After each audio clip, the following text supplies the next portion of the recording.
Before I begin my temple talk, I wish to inform this august audience that I represent the Satyamurthy Perumal temple, which is located in Thirumayam, a panchayat town in the South Indian state of Tamil Nadu, and is dedicated to the Hindu god Vishnu. The temple was built during the 9th century by the Pandyas. It is one of the 108 Divya Desams dedicated to Vishnu, who is worshipped as Satyamurthy Perumal, and his consort Lakshmi as Ujjivanatayar. And the Mahavishnu's sculpture in sleeping position is one of the largest of its kind.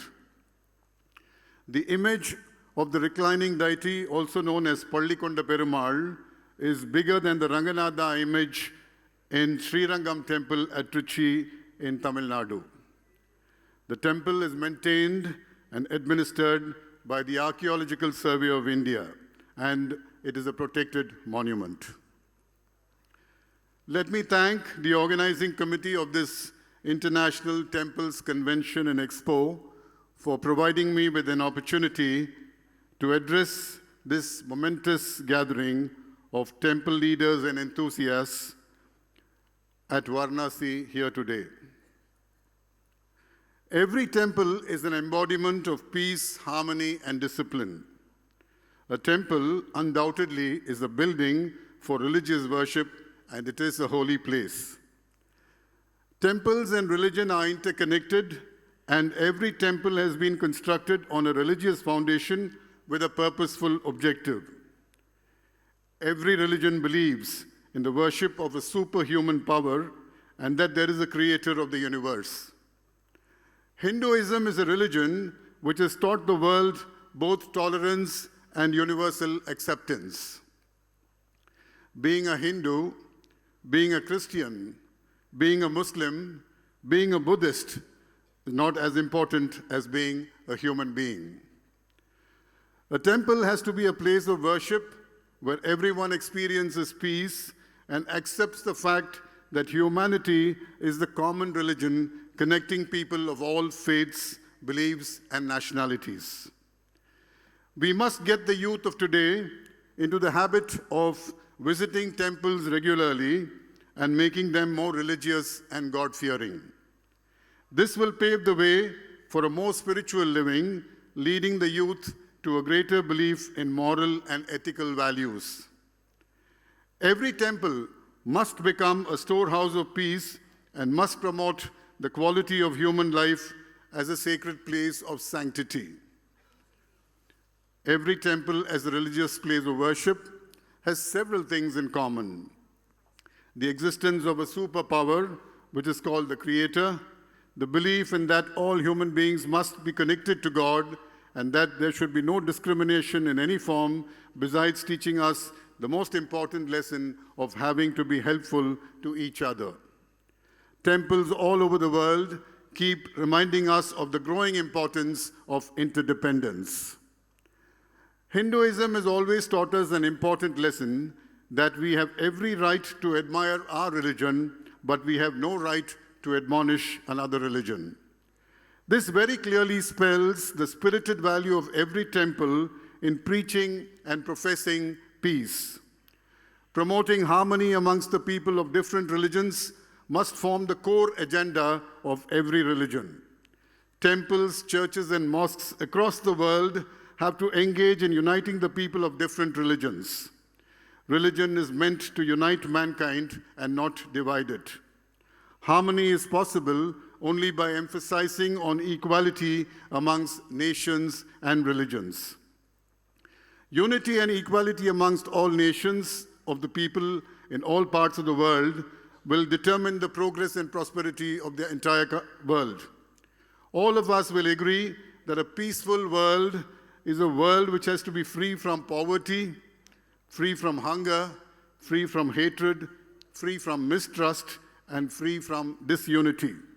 A temple promotes harmony by inspiring the devotees to be helpful to the needy and conveys the message that being helpful to others is the best way of being human. Promoting peace also means bringing wars to an end.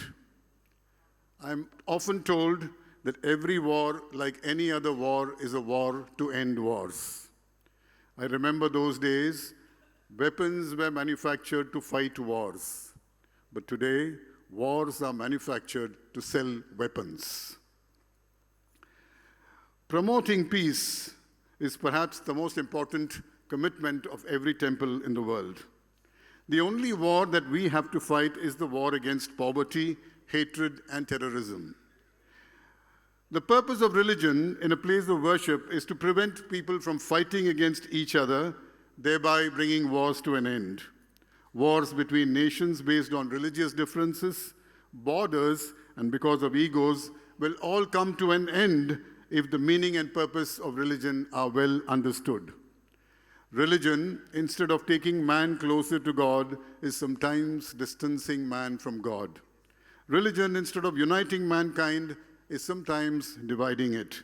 Religion, instead of promoting compassion, is sometimes spreading hatred. Religion, instead of complementing each other, is seen competing with each other. And all this because of the misunderstanding of religion. It's high time we bid farewell to religious fanaticism and respect every religion as a symbol of peace and harmony. There is not a single religion in the world that looks up to violence as a solution to any problem faced by mankind. India is a country which believes in secularism, which implies equal respect for all religions. Secularism also implies that there should be no disrespect for any religion. Every place of worship, including temples, is the result of religion and a place meant to promote faith in God. Preserving the sanctity of the places of worship and ensuring that there is integrity in managing them are essential part of maintaining the reputation of every religion. Man is God-made and religion is man-made. And bringing any disrepute to religion will make man's decision to promote religion questionable. Promoting faith in God will very much depend on the reputation of every religion as a means of achieving the purpose for which it was intended. A temple as a place of worship and as a holy place where God resides must promote peace, harmony, and discipline amongst the people in order to make human life more meaningful and purposeful.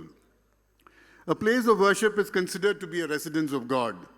God is worshipped in different forms, in different places, in different styles, in different languages, in different countries. But the existence of God as a superpower is common to all religions and nations. Does every place of worship guarantee the presence of God inside it? This is a question I want every one of you to ponder over. I'm reminded of an incident which happened in London where one of the persons who wanted to go into a church, his color of the skin was not white. He wanted to gain entry into a church, into the cathedral. He believed that this cathedral located in central London is a beautiful cathedral. I want to go inside this and pray to God. As he attempted to go, he was prevented from entering the temple by the security guard, and there was a board which said, "Blacks and dogs prohibited."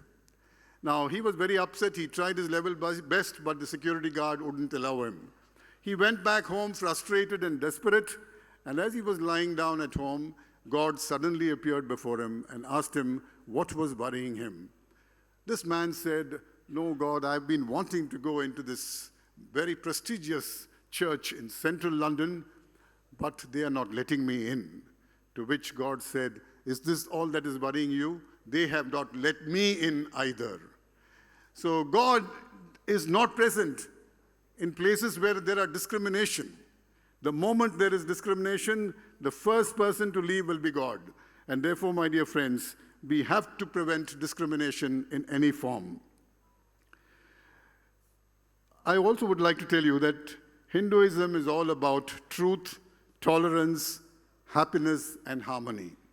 Every Hindu temple is a sacred storehouse of a superpower which guides us along the path of progress and prosperity in a world where truth will triumph, peace will prevail, and discrimination will die.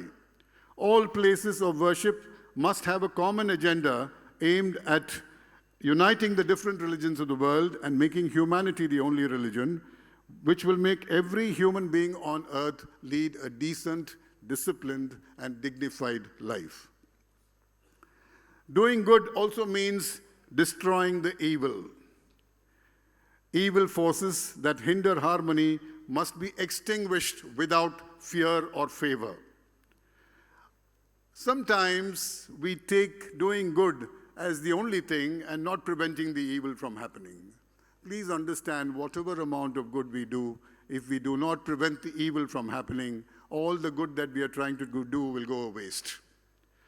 Again, I am reminded of a little story wherein there was a farmer who was spraying insecticides in his apple orchard. As he was spraying, there was a passerby who stopped and asked him, "What are you doing?" The farmer said, "I am spraying insecticides." The passerby asked him why. He said, "I want to kill the insects." The passerby asked him, "What have you against the insects?" To which the farmer replied, "I have nothing against the insects, but I have everything to ensure that the apples are protected. Now it is my duty to prevent the apples from being eaten away by the insects." Now this exactly is what we should be doing in life. Whereas we have to do good, we must also prevent the evil from happening. I wish to emphasize on the urgent need to make every temple a place of learning which professes the purpose of religion as an instrument to make man believe more and more in God. We must also believe that God is one, mankind is one, and the world is one, and that universal peace and brotherhood amongst the people of all nations is what will bring the world together. And instead of fighting with each other, together we must fight to find solutions to the problems of humanity. Religion is meant to promote faith in God, and it should be delinked from politics and education across the globe to free every human mind from the evil effects of fanaticism. Respecting humanity as one, regardless of religion, region, or nationality, is the main purpose of every religion, irrespective of varied faith, and Hinduism strongly professes this ideology. Violence, hatred, and discrimination are never a part of any religion, and I'm sure that all the temples in the world stand as a testimony to this belief. Let every temple achieve the objective of making people more religious and help them play an important role in promoting peace and harmony, and also by making every human being on earth more disciplined so that this world will become a better place for all of us to live in. Life, my dear friends, is like a game of chess. Once the game is over, the king and the pawn go back into the same box. What is killing most parts of the world is ego amongst human beings. We must use religion to get rid of ego in mankind. And this ego is the most dangerous disease which is affecting humanity. Please understand that having been born a human being, it is our duty to remain human until we die. Religion will not matter on our deathbed. No matter to which nation you belong, no matter your religion, no matter how huge your house is, no matter how big your bank balance is, at the end, the ultimate destination is the same for all of us. Every temple is an embodiment of equality, a storehouse of peace, a harbinger of harmony, and a definite promoter of discipline, and is therefore a testimony to taking every human being to the heights of honesty and happiness, which is a true signal of sensible living. In a society which is spiritually starved and morally bankrupt, it is important that we instill in every human mind a sense of spirituality and a mindfulness of morality. Religion has a major role in reviving ethics and values and in restoring the lost customs and traditions. Sinking all regional, religious, and racial differences is a sure step towards uniting the countries of the world.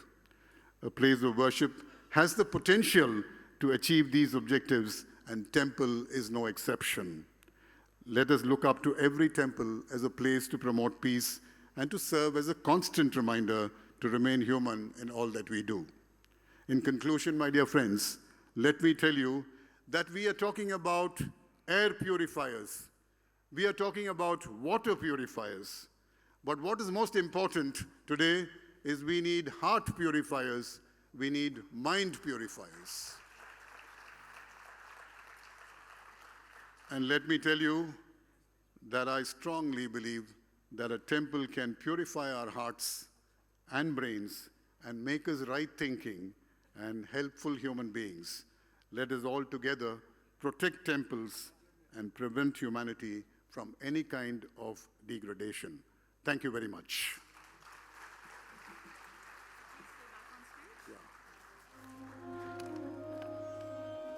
Thank you so much, sir. That was indeed a beautiful chat. I would like to call upon stage Girish Kulkarni ji and Prasad Lad ji to please felicitate sir.